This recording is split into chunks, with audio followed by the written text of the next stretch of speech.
What's good, YouTubers and YouTubettes? This is JBsports back again with another one. The persons have been revealed for the much talked about, hopefully highly anticipated welterweight title matchup involving WBO champion Terrence Bud Crawford and former two-time welterweight champion Sean Showtime Porter. Now Crawford's going to be making in the neighborhood of $6 million, maybe a little more, and Sean Showtime Porter is going to be making $4 million. So both fighters combined purse will be $10 million. Now Bob Arum came out recently and said that the pay-per-view price would be reasonable. He's not going to put the ski mask on this time and put a gun out and point it towards your dome and make you come off $79.99 and $89.99 in HD. He said he's going to be more than fair, which he hopes will catapult this fight into doing good pay-per-view buys. You know, they probably want to do at least, you know, if I had to be a fly on the wall in Top Rank's office, I would say their goal probably is to do at least 250,000 pay-per-view buys. I think that's probably what their goal is going to be, if everything goes well, if everything goes according to plan. Now I think the threshold is 200,000. Now if it does 200,000, that's going to put it right at 10 million as far as pay-per-view revenue. Now they still going to have a live gate, and they still going to have concessions, and they'll have sponsorship money and stuff like that. They got other revenue streams that they'll be taken away from this fight. So with that being said, you know, you can see, you might maybe see the live gate doing what, 7-8 million. I think that's probably something very reasonable that they probably think they can do in this fight, because this fight is pretty much the #1 fight in the welterweight division. Now that Errol Spence Jr. is on the shelf, I think these are arguably the two best welterweights in the division. Now, you're going to have your Daniel Ugas raise his hand and say, hold on, I just beat the legend, Manny Pac-Man Pacquiao. In my mind, I believe I beat Sean Showtime Porter. I should be the #1 welterweight in the division now that Errol Spence Jr. is indeed on the shelf. And hopefully the winner of this fight will take on your Daniel Ugas, and then that winner will take on Errol Spence Jr., and then we'll have clarity on who is the top dog in 147 pounds. With that being said, don't look for a great undercard, because they're putting so much money into these two fighters, and I know that they don't believe this pay-per-view is going to do 500,000. Neither of these guys have shown to be fighters that's going to command that type of pay-per-view numbers. Now, Sean Porter, when he fought Errol Spence Jr., he was the B-side, and that fight did around 360,000 pay-per-view buys, if I'm not mistaken. See, that fight there is kind of, you know, you got numbers, you got a wide range of different pay-per-view numbers. I remember one time I looked that fight up, and they said it did 275,000 pay-per-view buys. That was like right after, that's probably like a week after the fight. And then when I recently did a Google search on how many pay-per-view buys that fight did, because I kind of had forgot, but now I remember, they said the fight did 360,000 pay-per-view buys. So I don't know, it's somewhere in the range of 275 to 360. That's a wide range. With that being said, Sean Porter was the B-side, but that fight did better than what people expected. I know people probably was thinking that fight was going to do 200,000, because they was thinking like, damn, Sean Porter ain't got no fan base. He don't even fight in his hometown of Akron, Ohio. He ain't even fought in Cleveland, let alone Akron. At least get a fight in Cleveland, the metropolitan area of Ohio, close to Akron. You ain't even fought there. You the move to Las Vegas. It's almost like you ain't even claiming Ohio, the great state of Ohio. But with that being said, a lot of people, you know, attributed that to the strong pull of Errol Spence Jr. You know, he had the great state of Texas behind him. You know, he was actually born in New York. You know, he probably pulled some good numbers in New York City and Brooklyn, those areas of New York. He probably pulled some good numbers there. So a lot of that was attributed to Errol Spence Jr. With that being said, I think the threshold is 200,000 pay-per-view buys. I think that's, if it does that, that'll be 10 million, and then it does around 7 million on the gate. You're looking at about 17 million.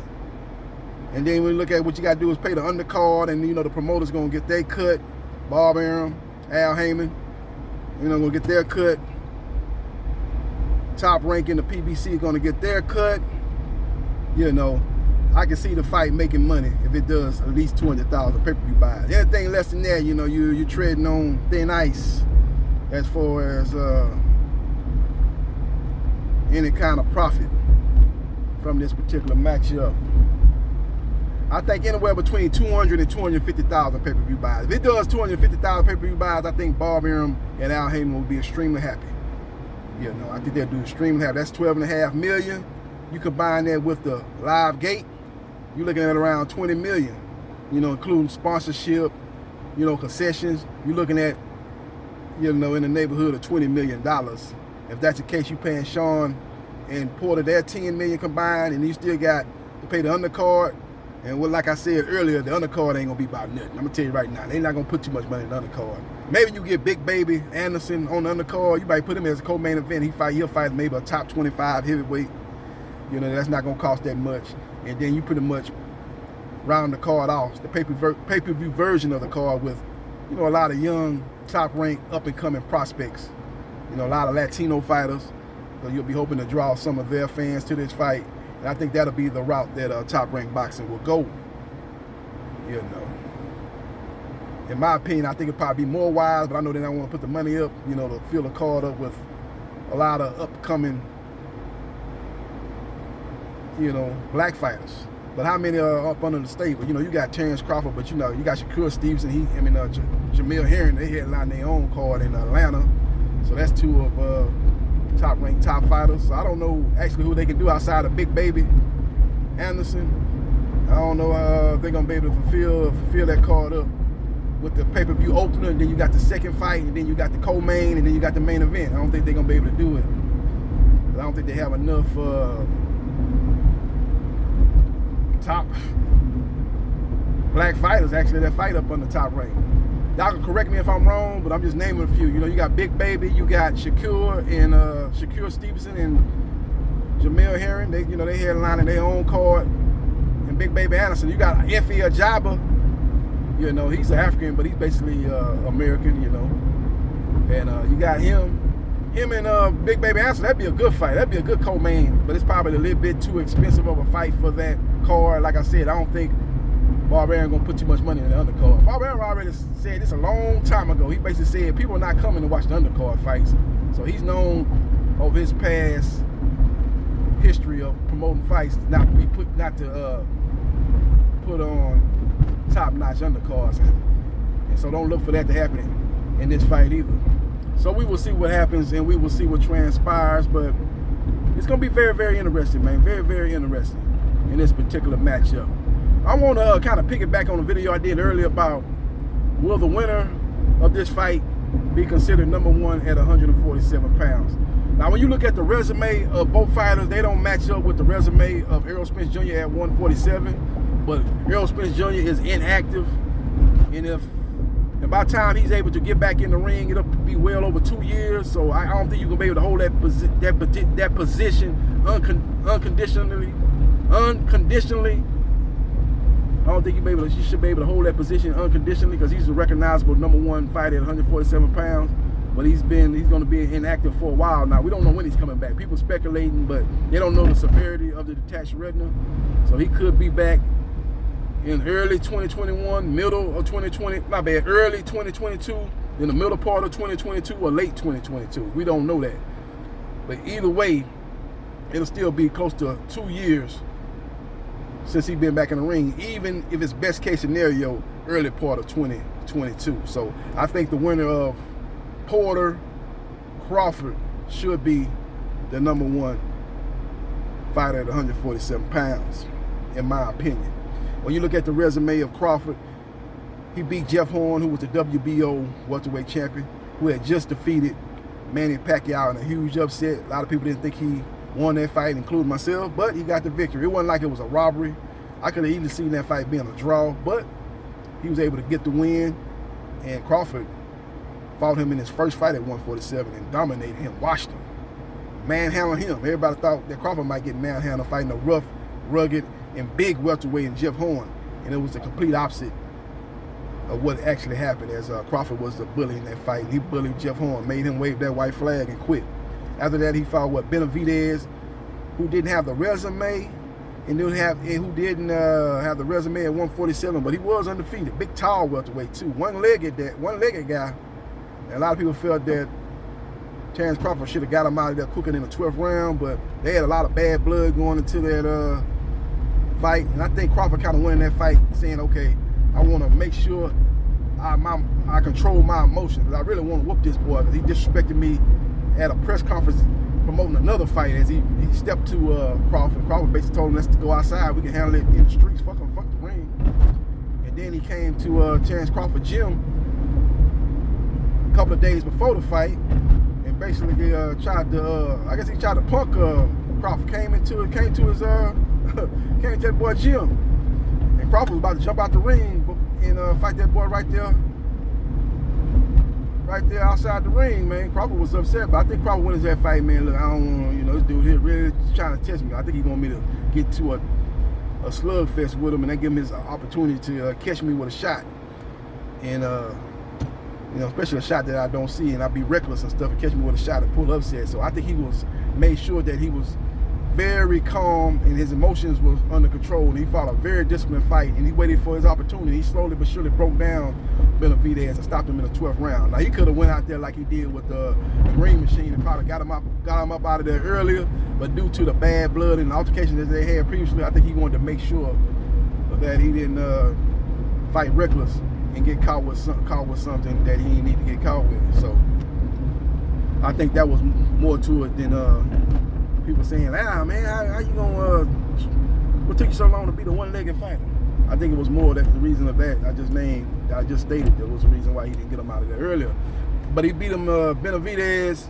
He beat, who else he beat? He beat Amir Khan.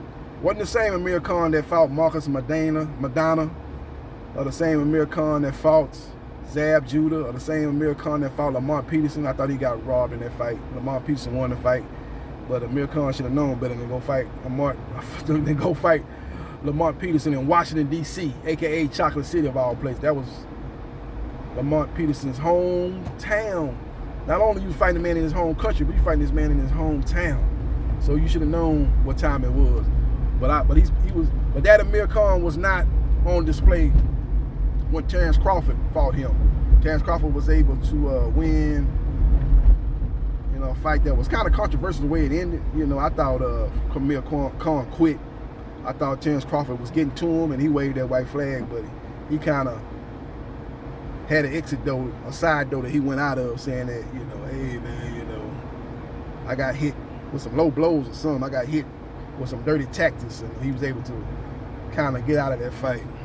But he fought Amir Khan, and he fought Kell Brook.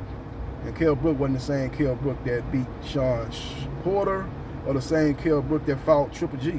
After the Triple G fight, he had a busted eye socket, and then he got his other eye socket busted when he fought Earl the True Spence. So he's been in there with some solid fighters, but not the creme de la creme of the welterweight division. Now Sean Porter's been in there with the top competition in 147 pounds. He fought Adrian the Problem Broner, beat him. He beat Paulie Malignaggi, ran through Paulie Malignaggi. Nobody did Paulie Malignaggi like Sean Porter did him. Sean Porter ran through him, stopped him. Outside of Amir Khan stopped Paulie Malignaggi, but that was late in that fight. That was in the second half of that fight. Sean Porter destroyed him within 3 rounds? He destroyed Paulie Malignaggi. So he's been in there with Paulie Malignaggi. He beat Devin Alexander to become the IBF welterweight champion. He lost a decision to Kell Brook, a fight that I thought he won. Especially the fight taking place here in the United States. Maybe if that fight was taking place over there in the UK, I could see them giving the decision to Kell Brook, but Kell Brook basically got a UK decision in the US. I thought Porter won that fight. Very close. I thought he ate the fight out. I thought the fight was fought more on the terms of Sean Porter than it was Kell Brook. Kell Brook was doing some excessive holding. The referee should have penalized Sean Porter. They didn't do that. And Sean Porter went into that fight as a heavy favorite and Kell Brook did better than expected. And I think that all played a part in Kell Brook getting a decision win over Sean Porter. But Sean Porter's been in there with some top dogs, man. Lost a close fight to Errol Spence Jr., beat Danny Garcia to become two-time welterweight champion when he grabbed the WBC title away from Danny Swift Garcia, who in his own right had one of the best resumes in boxing. So with all that being said, I think the winner of this fight should be the #1 welterweight in the division, with a caveat that the winner of this fight must face Yordenis Ugas next, who holds the WBA welterweight title. Or whoever Yordenis Ugas fights next, that winner of that fight should take on the winner of Crawford versus Porter. Now there's rumblings that Yordenis Ugas is going to fight Manny Pacquiao in a rematch in January. I think Pacquiao's wife is strongly urging him to retire. I think his trainer, real trainer, Bull Boy Fernandez, is urging him to basically take a farewell fight. Don't take the Ugas fight, but maybe fight a Robert Guerrero or somebody like that, or Victor Ortiz in a farewell fight in the Philippines and ride off into the sunset and possibly pursue a political career as the president of the Philippines. So we will see what happens and we will see what transpires. But I think the winner of this fight should stay claimed as the #1 welterweight in the division. I'd like to know your thoughts. Do you believe the winner of this fight should be the top dog at 147 pounds, or do you think that status should still hold to Errol the True Spence? Or do you think that title should be given to Yordenis Ugas, who beat Manny Pac-Man Pacquiao, who in my opinion was a top 3 welterweight in the division, and a guy who was coming off a victory over Keith, one-time Thurman, a former unified welterweight champion who held that WBA title, who was undefeated going into that fight, and Manny Pacquiao dropped him early in that fight and almost dropped him late in that fight with a vicious body shot.